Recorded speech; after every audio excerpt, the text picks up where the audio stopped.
Hello again, EJ&E Jeff here with a small update from the layout. Very small update because there hasn't been much work done down here lately. It's been one of those crazy kind of winters up here, so I've been really busy just dealing with that constant abuse that I've been getting.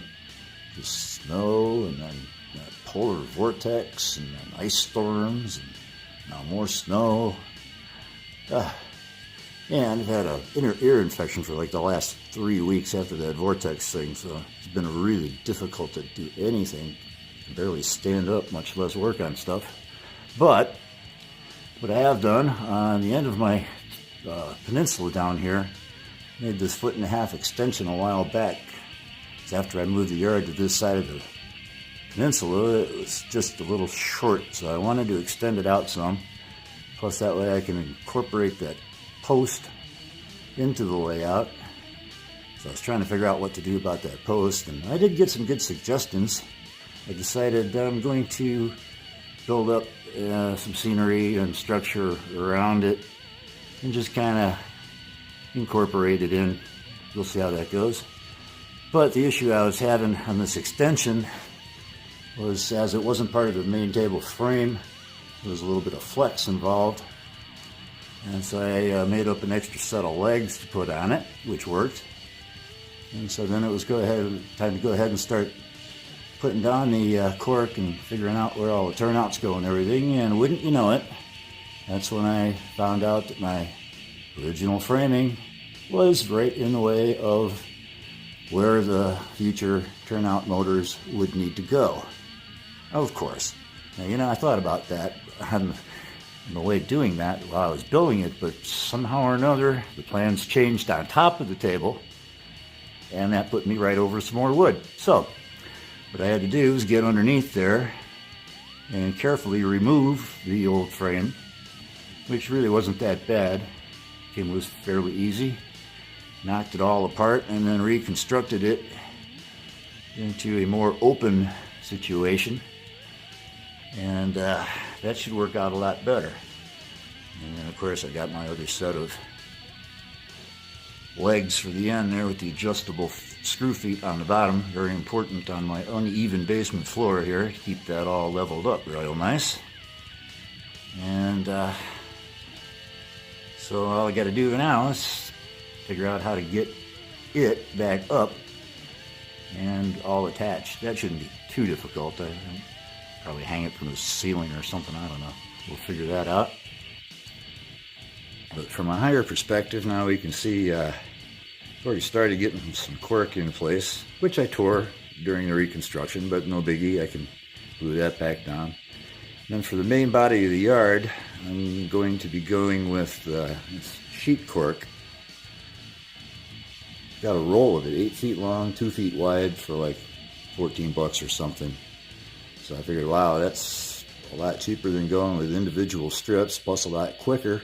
Plus, I just like the way it looks, and it's got a good texture, should work out nice. It's a little bit thinner than the cork roadbed, which is kind of desirable in this case, because in case I want to bury the ties in the yard, make it look like it's all just dirt, it'll be easier to do that, seeing it's a little bit lower than the main cork, or the main cork you see running through on the outside. This is going to be the main line, which will continue. I'm not sure if it's going to go on the outside or the inside yet, really. I'm still studying the map of the yard, the actual prototype yard, see how I want to go. Obviously, this is way too small of a space to do an adequate, job trying to prototypically model that yard. But I just want to kind of give it a representation of it. I'm not really trying to copy it exactly. And speaking of not prototypical, I'm incorporating a riser there you can see that's going to come snaking up through the middle, which will kind of divide the scene a little bit from the yard side to the other side of the peninsula, I am hoping. And then as it comes up towards where the camera is, there's going to be a overpass, a flyover bridge there, and of course, some sort of camouflage for that stripper pole. So let's see, swinging back around, I also was able to get another extension piece added on, another 8 by 2 foot section there, because the yard will exit to the left when it leaves the yard there. And then onwards towards the corner, we'll construct that later, one thing at a time here. I've already gotten a little bit over the skis on this. Yeah, going all the way back over, well, haven't even cut the holes in the wall over there yet. Reconsidering that whole steel mill proposition, that's just not enough room for it, number one.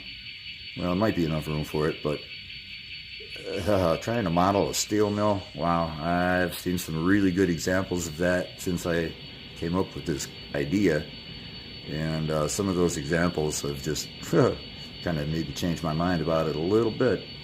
We'll see. I might still do it, but maybe just the Griffith interchange would be a better idea. So I guess that kind of wraps it up for down here. I guess we can go up and take a look in the modeling on the modeling desk and see how that EJ&E engine facility is going to go. It should sit down in there somewhere. I'm not sure if it's going to be on the left or more down on the right. I'm also still considering whether I should put in a turntable or not. It really wasn't part of my original plans, because that, you know, those things are not a small project in itself, and they do take up quite a bit of space. But I do kind of have some space, maybe down towards the end of the yard. We'll see how that goes. Okay.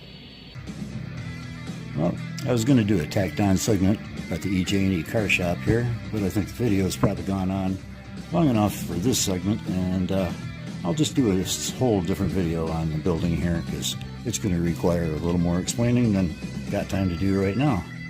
So, until next time, have fun. Bye-bye.